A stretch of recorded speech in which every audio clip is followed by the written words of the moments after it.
ikan besar yang terdampar di pantai Masiba.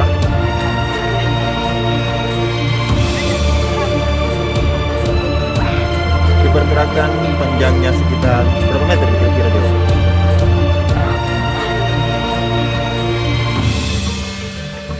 Lewat sekitar 30 meter dengan lebar sekitar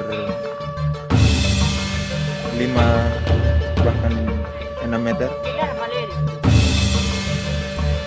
Ikan besar ini sudah membusuk di pantai Masiba.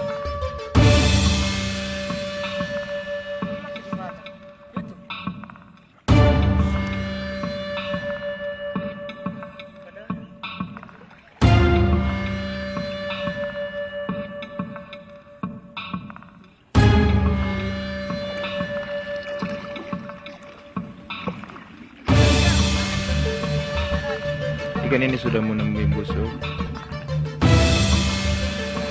Mungkin bukan mati.